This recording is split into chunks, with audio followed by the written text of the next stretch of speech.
ئەگەر بمانەوێت ئاشنابین بە فەرهەنگ و مێژووی هەر میلەتێک دەبێت فیلمەکانیان ببینین. لە پرۆژەی فەرهەنگ سازیدا سینەما پێداویستێکی حتمیە، لەبەرەوەی فیلم و سینەما تەنها ڕووداوەکان پیشان نادەن و نایەنگێڕنەوە، بەڵکو کاری سینەما گەڕانە بەدوای ئەو پرسیارانەی پەیوەستن بە شوناس و ڕابردوو داهاتووی هەر میلەتێکە. گەلێکی وەک ئێمەی کوردیش نابێت پشتگوێی بخەین. لە وڵاتە پێشکەوتۆکاندا سینەما هەمیشە بەشدارێکی بەرچاوی هەبووە لە دروستکردنی تاکی تەندروست و خاوەن ئیرادەی نەتەوەیی و کۆمەڵگەیەکی هۆشیار.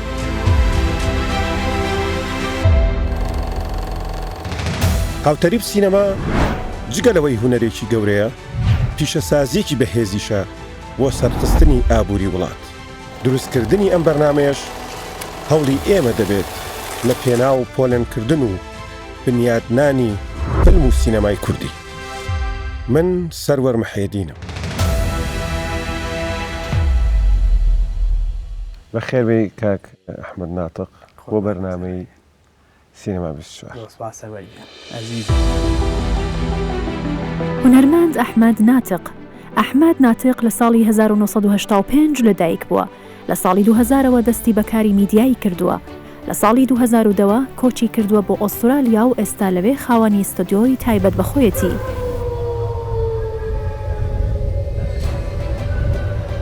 لەسەر سێت و لە ناو ستۆدیۆدا کاری دەنگی بۆ پرۆدەکشن کۆمپانیاکانی ناو و دەرەوەی ئۆسترالیا دەکات. ئەحمەد ناتق کاری بۆ چەندین فیلم و درامایی بەناوبانگ کردووە و لە کوردستان کە دیارترینیان گێژاو، ئاریا، فەنتەلۆس، خانمی سپێدا، گەردەلول بە دوو بەش، فیلمی سفرنۆ و لەگەڵ چەندین کاری کورتە فیلم و کۆنسرت و رادیۆیەکانی ئەو سەردەما. ئەحمەد ناتق خاوەنی 6 خەڵاتە بۆ ساوند دیزاین و ساوند میکسینگ. هەروەها خاوەنی چەندین بڕوانامەیە، لەوانە دیپلۆم لە هەندەسەی دەنگ و دیپلۆمی پێشکەوتوو لە میوزیک، پرۆدەکشن و دیپلۆمی پێشکەوتوو لە ڕۆژنامەنووسی کە لە کۆلێژی هونەری سیدنی بەدەستی هێناون و هەروەها خاوەنی دیپلۆمی باڵایە لە زانستی هەندەسە لە ئاکۆستێکدا لە زانکۆی سیدنی.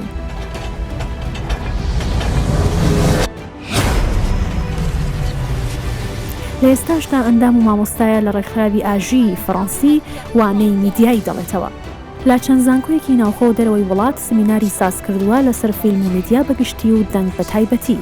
هەروەها چەندین وەرکشۆپی کردوتەوە لە ناوخۆ و دەرەوەی وڵات. ئەحمەد ناتق لە ئێستاشدا لە کارەکانی بەردەوامە لەگەڵ تەلەڤیزیۆن و پرۆدەکشن گروپەکانی ئۆسترالیا بە تایبەت سیدنی. دیارترینی ئەو شوێنانەی کاریان لەگەڵدا دەکات ناشنال جیۆگرافیک، ABC، CBS، نێتفلەکس و ستان و ترۆپفست و بێناڵی و هەروەها لەگەڵ چەندین براندی جیهانیدا کاری کردووە. کاتێک دەنگ هاتە ناو سینەماوە، بەشێک لە ڕەخنەگران، بەشێک لە فلم سازان پێیان وابوو دەنگ لە بەهای هونەری فیلمەکە کەمەکات. بە بڕای تۆ ئەمە تا چ ڕادەیەک لێکدانەوەیەکی لۆجیشیانەیە؟ ئەگە بگەڕێتەوە بۆ سەرەتای سەرەتا، کەم کەس ئەوازانێت کە دەنگ محاولەی ڕێکۆردکردنی دەنگ بۆ فیلم بۆ یعنی بۆ ڕسمی جوڵاو نەکەر فیلمیش بۆ ڕسمی جوڵاو لە سەرەتا ئەگەڕێتەوە بۆ 1994 تۆمەس ئەدیسن ئەمەی کە بۆ کارەبا بەناوبانگە ئەو محاولەکانی زۆر بوو. هەر لەو سەردەمە محاولەی ئەوەیان کرد کە دەنگ ڕێکۆرد بکرێت لەسەر ڕسمی جوڵاو. ئەو کاتە جیازێکیان دروستکردناوێ کەنەتسکۆپ شتێکی وا بوو، دەنگیان ڕێکۆرد کرد، بەڵام نایانەتوانی دەنگەکە ئینهانسکەن، یعنی گەورەیکرد، یعنی سپیکەر هێشتا دروست نەکرابوو. ئەم داهێنانە وەستا هەتاوەکو 1924 ئەو دەوروبەرە بە بەردەوامیشی تیاکرا. ئەگەر بە خێرایی بەناویان بڕۆم، هەتاکو فیلمی جاز سینگە دروستکرا. جاز سینگە پێشەوە چەند سینێکی بچووک دروستکرانی، چەند مەشەدێکی بچووک دروستکرا لەسەر سینەما، دەنگی بە ڤێتەفۆن و ئەمانە، دەنگی بۆ گەورەکرا بە بووقە گەورەکانە و ئەو هاوەی بووقێکی گەورەیە. بۆ دەنگی بۆ گەوراکە بەڵام لە جاسینگە ئیتر ڤێدەفۆن جەوەکەی گۆڕی بەڵام کە جاسینگەش دروستکرا هێشتا پارەماونت ستودیو و یونیڤرسەل ستودیو هەردووکیان لە دژی ئەمە بوون ئەنوت ئەو دەنگە کە ڕیکۆرد کرد یا دەنگ لە ئەکتەر یا لەسەر سکرینەکە وەکو خۆی بێتە دەرەوە بێ لەوەی کە ینی دوورکەینەوە لەوەی کە فەرقێکی ئۆرکسترا بێ بە پێی موڤمنت بە پێی جوڵەکان مۆسیقارێ باو خەڵەکین جۆی ینی جەوێکی خۆش لە فرقەکە ببینێ و ڕسمەکەش ببینێ یونیڤرسەل و پەرما بە تەواوی ئیگنۆریان کرد وتیان نامانێت وتیان نامانێت لە بەرەوەی لە بەهاکەی کەمەکاتەوە کۆی کە بەڵام کە و بە خێراتنەوە و پێشوازی زۆریان بینی لە جاسینگە هەر لە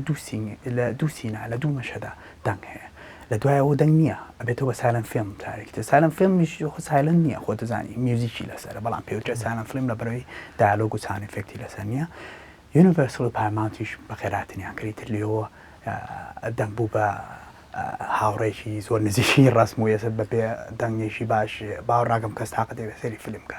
بەشێک لە ڕەخنەگران باس لەواکەن کە بەکارهێنانی دەنگ ئێمە کە ئەڵین دەنگ هەڵبەت توخمەکانی دەنگ هەموو لایەنەکانێتی دەنگ کە باسەکرێ ئەڵێ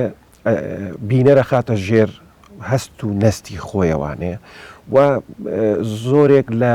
چاڵی چۆڵەکانی ینی با بڵین کێشەکانی یا خەلەلەکانی فلم پڕەکاتەوانێ بۆیە ئەڵەن ئەو فەزایە ناهێڵێتەوە بۆ بینەر خۆی بچێتە ناو دنیای وێنەکەەوە یان فیلمەکەوانێ بۆیە زۆر جار ئەڵێن ئەکرێ ئێمە کەمترین جار پشت بە دەنگ ببەستین جامێ ئەوە بڵێم کاماران ئەو فیلمانەیان بە ژانری ئەو فیلمانە کامانن کە زۆر پشت بە دەنگ یا با بڵێن توخمەکانی دەنگ کاریگەرەکانی دەنگ نابەستن ئەکرێ بڵێ دراما ئەوانەی کە یعنی بە تەواوی درامان ئەکرێ دەنگێکی زۆر ناچڕۆ و تەبیعی بۆ بکرێن ئەگەر سەی سینەمای ئێرانیکەی سینەمای ئێرانی ڕسمەکەی زۆر ڕیالیزم و زۆر تەبیعی یعنی واقعیانەیە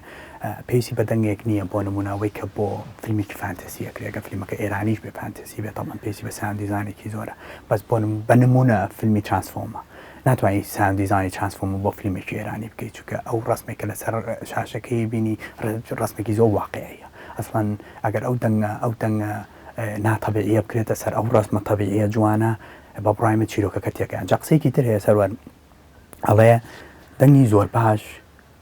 شتێکی زۆر ناکاتە سەر ڕاستم ینی شتێکی زۆر ئاد ناکاتە سەر ینی ناکات چیرۆکەکە ناگۆڕێ بە ینی جوانتری ناکاتە لای تۆ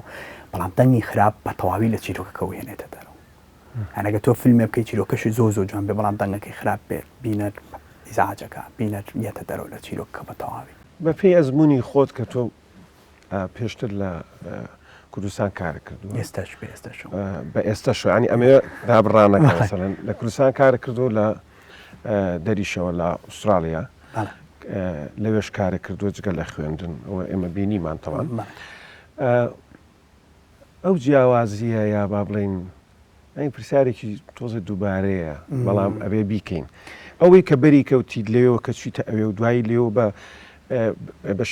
کەسێکی ئەکادمی مەسەلەن گەڕایتەوە ینی دوای ئەوەی کە خوێندە گەڕایتەوە ئەو جیاوازیانە چی بوون کە ڕۆژانە تۆ لێرە بەری شێکەویت دووسێ ڕاستیە یەک ڕاستیە حەزەکەم بێڵم پێشکە لەوەی دووسێ ڕاستی تر بڵم یا پێشنیارێکی باشیش بڵم دوایەوە یەکێ لە ڕاستیەکانەوەیە کە پێشەوەی ئەکادمی بم ئەگەر ئێستا پێم بوتری ئەکادمی پێشەوەی ئەکادمی بم خۆشەویستێکی زیاتر مابوو وەکو هونەرمەندێکی شێت دەچوومە بەردەم کامبسەکە ئەوەی بەلامەوە جوان بۆیان کردە سەر کامبسەکە بەڵام ئێستا ئەو لایەن ئاکادمیەک تۆس ئەو گرێ ئەگە توێ ڕەنگی شین بکەیتە سەر کامبسەکەڵی لە قاڵب ئەگە بەپێی ئەکادمی ئەمە کێشەی هونەرەکە ئەوە نابێت لە قاڵب بزەبێت بەڵام دوایی زۆر باش خۆم هێنایە دەرەوە لە واقعا وتم شەرنیە منە مکاتی حاسی بەکەم بەدەستەوە بێ و ئۆدیۆ مێژمنت چکە من اختصاسەکەم ئۆدیۆ مێژمنتە مشکلەکەوەیە مشکمی بەتەواوی تێگا بوو سەیری ڕقەمم زۆرە کرد بەڵام دوایی وتم گوێم بەتەواوی هەمال کردووە ئەو وای لێ کردم کە ڕەنگە شینەکە نەکەمە سەری ڕەنگێکی ساوز لە بەرەوەی لەگەڵ سەوزی کاڵترا گونجێ بەڵام ئێستا وا ناکەم ئێستا گەڕاومەتەوە بۆ هەردووشی ئەکە باسی ڕەنگەکەی سەر من ڕەنگ بێ بینەرانیش و ویان لا دروست بێ ئەو ڕەنگە لە دەنگانی چی ئەوەی کە شینە و ئەوە ساوند ڕێکۆردیز وەکو ئەو هونەرمەندەوەیە کە بە قەڵەم خەتەکانە بۆ کێشێ ڕسمێکی تۆ کێشێ بە قەڵەم بەس ئاوتلاینەکە یعنی بەس دەرەوەی تۆ کێشێ ئەو کانڤسایە بە ساوند دیزاینەکە سان و ئێدیتە و سان میکسە و ساوند دیزاینە ئەیا بۆ سیانە یا یەک کەسە هەرسێکی ئەویش چیەکە ڕەنگە کاتە ناو ئەو ئاوتلاینەوە ئەو دەنگەی کە ڕێکۆرد کراوە ئەو خەتانێ ساوند دیزاینە ڕەنگە کاتە ناو خەتەکانەوە ئەبێ بە ڕسمێکی تەواوەتی ئەوەیە ساوند دیزاین بە بڕوای من جا ڕاستیکی تر ئەوەیە سەروەرجان لە دەرەوەی کوردستان تۆڕەکەم لە ئێران و تورکیا و وڵاتە عەرەبیەکانی جوا بێت هەموو ئەوانەی لەسەر سێتن بە تایبەت پرۆدیوسە بە تەواوی لە ئیشەکانی ستافەکەی تر تێیەکە یعنی من پرۆدیوسە هەیە کۆنتاکتەکاڵەیە چی و هەیە جیاز لیستەکەیم بۆ بنێرە باوەڕ ناکەم بە حیاتی جۆلەوە بێ لێرە لەبەروی ئەو ئەوێ بزانێ ئیشەکەی تۆ ئیشەکەی خۆی بە جیازەکانی تۆ ئەڕوات ئەو زۆر گرنگە بۆیە لەسەر سێتی جۆلیە گیرێ ئەگەر لۆکیشنێک بە دڵی تۆ نەبێت ئەکرێ لۆکیشنەکە بگۆڕن تێگەی چۆن ئەگەر لۆکیشنێک بە دڵی تۆ نەبێ و ڤیژۆڵیان بەدڵ بێ ئەڵێ ئەی چی بکەین تۆ سەڵی ئۆپشن ئەیدیارە یعنی چی ئەیدیارە ینی ئەو دەنگانە ڕێکۆرد کرێتەوە جارێکی تر لە ستۆدیۆیە بە وریایی بەڵێ کاک ئەحمەد ئەچینە لای تەوەرێکی بەرنامەکە و دواتر لە گفتوگۆکانمان بەردەوامە بین بینەرانی خۆشەویست بینەری ئەم تەوەرە ئەبین و ئەگەڕینەوە سەر گفتوگۆکانمان.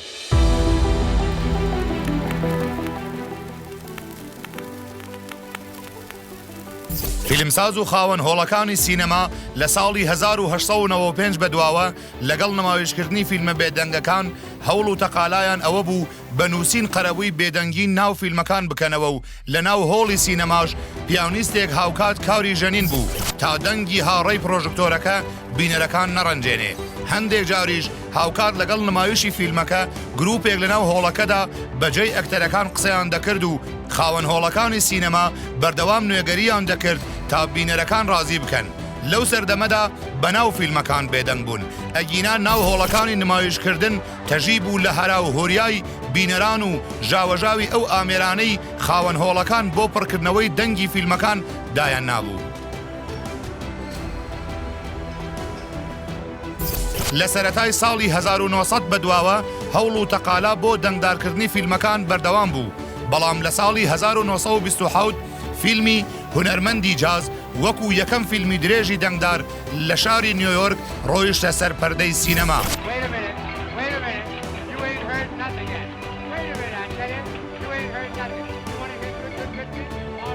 فیلمەکە چیرۆکی گەنجێکە دەیەوێت گۆرانی بچڕێ بەڵام باوکی پیاوێکی کە لە ڕقی مەزهەبیە و نایەوێت کوڕەکەی بە دەوری هونەردا بچێت بۆیە ئالۆ جانسۆن کە ڕۆڵی سەرەکی ناو فیلمەکە دەگێڕێ دەموچاوی ڕەش دەکا و وەکو گۆرانی بێژێکی ڕەشپێس دەردەکەوێت. ئالۆ جانسۆن یەکەمین ئەکتەری جیهانە کە لە سینەمادا زمانی دێتە گۆ و بینەران دەنگی دەبیسن.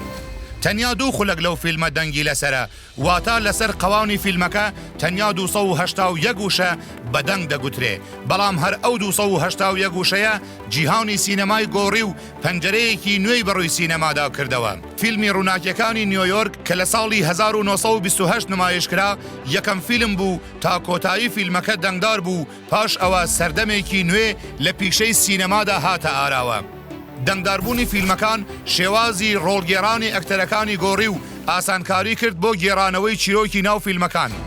بەڵام ژمارەیەک لە ئەکتەرەکانی ناچار کرد بۆ هەمیشە ماڵاوایی لە سینەما بکەن. ئەو ئەکتەرانەی دەنگیان ناخۆش بوو لەلایەن کەسانی دەنگخۆشەوە شوێنیان پڕ کرایەوە تەنانەت ژمارەیەک لە ئەکتەر و فیلمسازەکان دژی دەنگدارکردنی سینەماکان وەستانەوە و وەکو ڕەنەکلێر و چارلی چاپلین ئەگەرچی چاپلین هاواوری ئەکرد تا کۆتایی ژیانی ئامادە نییە فیلمێکی دەنگدار دروست بکات بەڵام بەناچاری وازی لەو کە لە ڕقە هێنا و توانی ژمارەیەک فیلمی دەنگدار دروست بکات کە لە مێژووی سینەمادا وەکو شاکاری فیلمی دەنگدار ناویان تۆمار کراوە.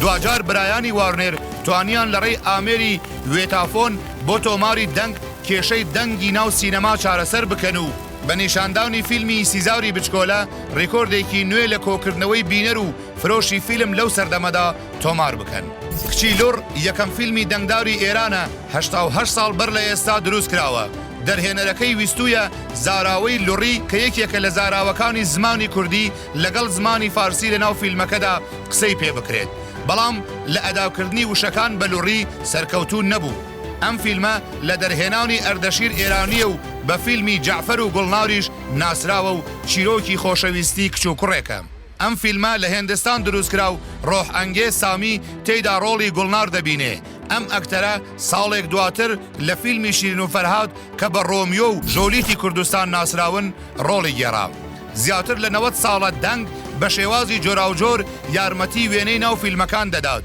ناساندنی شوێن و جوگرافیا، زەمن، گێڕانەوە، هەست بزوێنی، دەربڕینی خەم و شاوی یان ترس و دڵەڕاوکێ. خاوکردنەوەی فیلم یان خێراوکردنی فیلم بەشێکی تری گرنگی دەنگە لە ناو سینەمادا.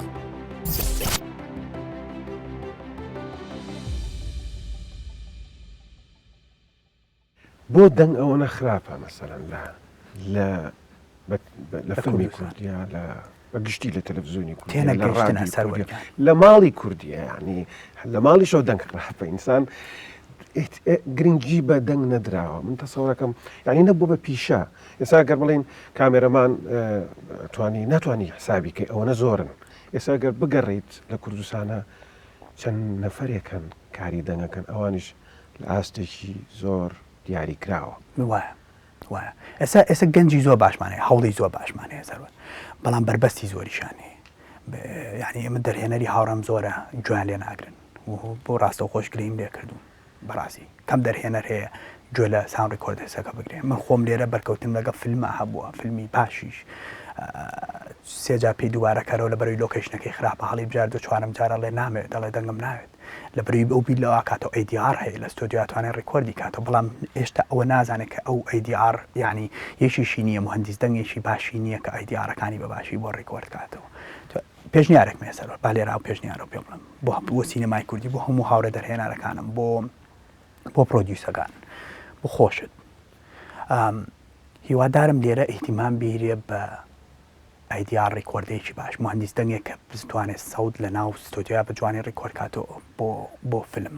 ئێستا بێتەڵم ئەم پێ هیواییە بۆچی. ئەنجا فۆڵی ئارتیستمانەیە. فۆڵی ئارتیست ئیشەکەی ئەوەیە تەنها ئەو دەنگانە دروست کاتەوە کە لەسەر سکرینە بینرێ، ئەوەی کەوتمان تەرجەمەکردن. دوای ساوند دیزاینە شتی ترا دەکەن.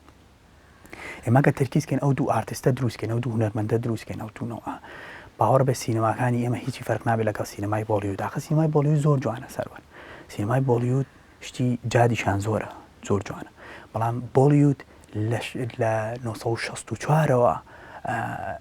زۆربەی فیلمەکانیان ئایدیارە، هەمووی ڕێکۆرد کراتەوە جارێکی تر لە ستۆدیۆ. هەتا ئەو فیلمانەی هۆلیوودیش کەی بینی لە ساعە 70 بۆ 75 ئایدیارە. کە تۆ ئەو پێشنیازەکەی، بەڵام ئەبێت چۆن دەست پێ بکرێت، چونکی خودی دروستبوونی ئەم بەرنامەیە بۆ دانانی بنەماکانی ئەو توخمانەیە کە لە سینەما هەیە، ئەو پایانەیە کە سینەمای پێ دروستەکرێت. ئەبێت چی بکەین؟ پرسیارەکە ئەمەیە، ئەبێت چۆن دەست پێ بکەین. ئایا وەکو کەرتی تایبەت ئیشی پێ بکرێ، وەکو چۆن لە کەرتی تایبەتە مەسەلەن ڕێکلام بە شێوێکی باش چۆتە پێشەوانێ، هەڵبەت وەکو تەنها وەکو وێنە، وەکو مەڵام قسەم زۆر هەیە، بەڵام بۆچی چۆتە پێشەوە؟ لەبەرەوەی ڕێکلام لە پشتیەوە دووشت هەیە کە لە هەموو دنیاە بە تایبەت سینەما زۆر پێویستی پێیەتی هێز هەیە لەگەڵ پارە. بەڵام سینەما نەگەیشتۆتام ئاستا بۆ لەبەروی بەس پارەی تیا سەرفەکرێ، پارەی تیا خەرجەکرێ، پارەکە ناگەڕێتەوە، ئەڕوات بڵاو بێتەوە. لەبەرەوە ئێمە بە بڕوای تۆ بێت چۆن دەست پێ بکەین کە ئەڵی دەست پێ کراوە مەبەستی چۆن دەست پێکردنێکە. یەک شتەیە زۆر گەورەیە، مۆزۆی ئیگۆیە، یعنی لە خۆڕازی بوون. لە کوردستان ئەم لە خۆڕازی بوونە تەواو هاتووتە ناو سێکتەری سینەماوە سەروەرجان، زۆر بە خراپی هاتووتە ناو. جاران شتێ بوو ئەو پرۆجێکتی هیوایەتیان پێوت، پاشم پرۆجێکت، بۆ نمونەگە کامەران جەمال تەلەفۆنی بۆم کردای بیتە فیلمێکمێ، بەڵام باجێتم نییە، پارەم نییە بێم بە ساوند دیزاین. وەکو فیلمێکی وەکو هیوایەت وەکو جوانیەک بۆ ئیشەکەی خۆی و بۆ کەسەکە خۆی یەکسەرە چیتە پێشەوە بە بێەوەی بیلەوە بکەیتەوە چەندێک قازانجی توی تێ بە ئەوەنەی کە ناو لەسەر فیلمەکە بێ ئەمە ئێستا نەماوە ئەم ئیگۆیە ئەم لە خۆڕازی بوونە دروست بە بەم ڕێکلامە ئەم ڕێکلامە کاکی جانیت لە مای 2 ڕۆژە کابرا 2000 دلاری دەسەکەی ئێشۆر فیلمێکە 10 ڕۆژیش خەریکی بێت لەوەی 500 دلاری دەست نەکەێت ئێڵێ نایکم ئەجنایسە سەیری حاڵی ڕێکلامکەی بابینەوە سەردەنگ جارێکی دەسەری حاڵی ڕێکلام و ئەم ئەدڤەرتایزانەکەین کە لەسەر تەلەڤیزیۆن هەیە کابراچێت لە ناو ڕادیۆیە کادەنگەکە ڕیکۆرد دەکاتەوە بیلەوە ناکاتە کە ئەو مایکە ئەو کۆمپرێشنە ئەو قووەتەی کە بۆ مایکرۆفۆنی ڕادیۆکە دانراوە ئەسڵەن ناگونجێ لەگەڵ دەنگی ئەو سینەیە من زۆرترین ئەدڤەرتایزم لەسەر تەلەڤیزیۆن بینیوە یعنی ئەگەر مناڵێک سەیری بکە هیچ باگراوندێکی سینەمای نەبێت ئەڵێ ئەو دەنگە ڕیکۆرد کراوەتەوە زۆر بەخراپیش ڕیکۆرد کراوەتەوە تەمان لەبەرەوەی ئەڵم سەرۆجان ئێستا دەست پێکراوە گەنج هەیە ئیشەکان باەکش بزانانی ساون ڕێکۆردس لە دەروی کوردستانی لەسەر سێت بۆ فیلمی درێژ ئیشی زۆر نەماوە یعنی منیان هایە کردو جاریوە بۆ ینی بەکریان گرتووم بە جیاسی خۆمەوە 20 ڕۆژ لەسەر سێت بۆ فیلمی درێژ پێشیان وتیان هەر 20 ڕۆژەکەی تۆ دوای ڕێکۆرد دەکرێتەوە بابەتی ئێمالکردنی دەنگ لەسەر سێت ئەمەی گەڕین تۆ بۆ بەهای یان گەورەی دەنگ یاخود بە شێوی کە تێکشکانی دەنگەیان لە ناوبردنێتی ئەمە گەڕێتەوە بە گەورەکردنی دەنگ جارێکی تر بۆ فیلمی درێژ من باسی ئێمالکردنی دەنگم کرد لەسەر سێت ئەجناگەر سەیری دۆکیومنتاری بکە یا تیVسەکانە و هەڵقە و زنجیری تەلەڤیزیۆنەکان یان ئێستا ڕیاڵەتی شۆ و ئەوە زنجیرە درامی حەقیقیانی کە لەسەر تەلەڤیزیۆنیش ئێستا زۆر پڕبینەرترین پرۆداکشنن ئێستا لە دنیا دەنگ لەوێ ساون ڕێکۆردس لەسەر سێت پاشای خۆیەتی لەوێ بەڵام بۆ فیلمی درێژ سەروەرجان مۆزۆی CGI و سپێشڵ ئیفێکت و ئەم شتانەی تر سینەکە ئەمەنە بۆ جوان و پاکە کاتەوە دەنگیش پێویستی بۆ پاک و تەمیزی هەیە یعنی ئەگەر تۆ کابرا ببینی لە مەزرعەیەکی گەنمیشا بڕوات لەوەچێت لە پشتیەوە چەند بینایەک هەبێ بە CGI هەمووی لا ببەن کە تۆ دەنگ ڕیکۆردەکەی سەروەرجان جۆ لە جادەکەی ئەوێ هەیە هەموو شتەکانی کات دیسانۆ جارێکی تر پشت بەوە بەستنەوە لە ستودیۆ چۆن ئیش لە ڕستماکراوە ئاها لە سەوتی شابکرێ بۆیە ماچ بێتەوە بۆیە ڕێک بێتەوە لەگەڵ پاچی ئەو ڕستمەکەی بینی لەسەر شاشە ئەوەیە دەنگ لەسەر سێت ئێستا بە شێوەیەشی گشتی بۆ فیلمی درێژ ئێمال کراوە ئێمال نییە دیسان و خزمەتکردنە بە ڕاستمەکە خزمەتکردنە بەڵام نابێتە شێوەیەک مەسەلەن لە دروستکردنەوەی یان دەستکاریکردنی ینی کاریگەری لەسەر سۆز و هەستی بینەر کەم ناکاتەوە ئەمە مەسەلەن ئێستا پێشتر پێش بەرنامەکە هەنێ قسەمان کرد لەسەر ئەم بابەتە کە چەند گرنگە دەنگ و بەشێک لە ڕەخنەگران لە بریتانیا بە تایبەت باز لەواکەن کە سینەمای کلاسیک هەیە سینەمای ریالیزمەیە سینەمای مۆدرنێ سینەمای پۆست مۆدرنێ سینەمای عەباسی کیارۆستەمی هەیە یعنی عەباسی کیارۆستەمیان کردو بە قۆناغێک لە قۆناغەکانی سینەما ئەم پیاوە لە یەکێک لە کارەکانی ئەڵێ ئێمە ئەچین دەنگ هەڵەگرینەوە دواییش هەندێ وێنەی لەگەڵادانین یعنی لای ئەم دەنگ چەند گەورەیە ئەم دەنگە لە ستۆدیۆیە ئەم نرخەی ئەمێنێت کاتێک کە تۆی خیتەوە ناو ستۆدیۆ لە کەیسیەوە ئەو بۆ شێوەیە قسە بکات کە لە عینی کاتە جۆرج لوکەسیش لە ساڵی 1964 و هەفتاکان ئەو هەمان قسەی کردووە دوایەوەی کە خەڵاتی ئۆسکاری برد بۆ ستار وۆرز تێجێکسی دامەزران تێجێکسی تر منافسێکی گەورەی دۆڵبی بوو دۆڵبی تیش سەڵ ئەو سەردەمەی تر بەس خۆی لە مەیدانەکا بوو بەڵام لەو کەیسێ ئەوە بەڵێ ئەو دەنگی ئەو وەریەگرێ و ڕستمی بۆ دروستەکاتە من هەربێ و دەنگە بەکاربێنرێتەوە بەڵام خۆ بۆ دۆکیومنتاریەکانی جوانەی BBC بە تایبەت کەی بینیت ئەو دەنگە جوانە لەسەر دۆکیومنتاریەکانیانە خۆ هەمووی هی سەرسێت نییە لەسەر سێت کراوە بەڵام چی تر کراوە بە کوردێکی خۆمان ترش خوێەکەی تری چییە بۆی کراوەتە سەری ئێستا من لە مەخیرا لە پرۆجێکتێکە سینێکمە بوو ئەکتەرەکە دەسێنێ بەسەر کۆمەڵی جایی وشکە یخۆ دەنگوەری گیرا بوو ئەشمانتوانیەوە بەکاربێنین بەڵام بۆ ئەوەی زیاتر هەستی پێ بکەین دەنگی ترمان تێکەڵ کرد ئەوە بوو نایلۆنمان هێنا بە تەواوی لورمان کرد بە یەکا و بە چەند مایکرۆفۆنی ڕێکۆردمان کرد و کرایە سەر ڕاستمەکە ئێستا کە سەیریەکەی هەستەکەی بەڕاستی گوێەکانە لە ناو چیاکایە ئەگەر ئەو لەسەر سێتیش چەندێ دەنگ ڕێکۆردکەی پێویستە هەر بەوە هەیە لە ناوستۆدیا ئاهاتکەیتەوە سەری دوایین پرسیار ئەوە گریمان تۆ لە فیستیڤاڵی فیلمی کوردی داوەری و ئەبێت خەڵات بێ بە یەکێک لەو فیلمە کوردیانی کە بینیوتە هەڵبەت فیلمی کوردی ئەوەی کە بینیوتە ئەو خەڵاتە ئەی بە چه فیلمێکی کوردی ئەو بە بێ بێکردنەوە چێ بۆ نیوەمانگی بە هەمەنی نیوەمانگ بەڕاستی کۆمەڵێ مەشەدی تایە ینی ئێستش بیلەواکەمەوە ساندیزانی بۆ کراوە یا هەر بەڕاستی هەمووی لەسەر سێت ڕێکۆرد کرا بزەبت کامانە بە دیاری کراوی ینی مەشەدێکی دەفەکان ینی بەڕاستی کە گوێی لێگریاڵی چۆن کردوتە حەزەکەم بزانم چۆن کردوێت نیوەمانگ بەڕای من نەگەردان ینی حەقام و خەڵاتی بەێکی زۆر سەرکەوت و زۆر کاریگەر پێم خۆش بوو ئەجنازە کۆمەڵە برادری خۆمانم هەڵەبژار بۆ خەڵاتەکە زۆر خۆشحاڵ بووم زۆر سپاس کە لەم بەرنامەیە ئامادە بوویت هیچ شتێکە ماوە بیڵیت پێچکە لە دەستخۆشیە و هەموو شتێکی تر ئەم بەنامێ زۆر گرنگە وەکو خۆبووتە ئەتوێ بنەمایەک تانەی بۆ سینەمای کوردی هیوادارم کۆمەڵی کەسانی تری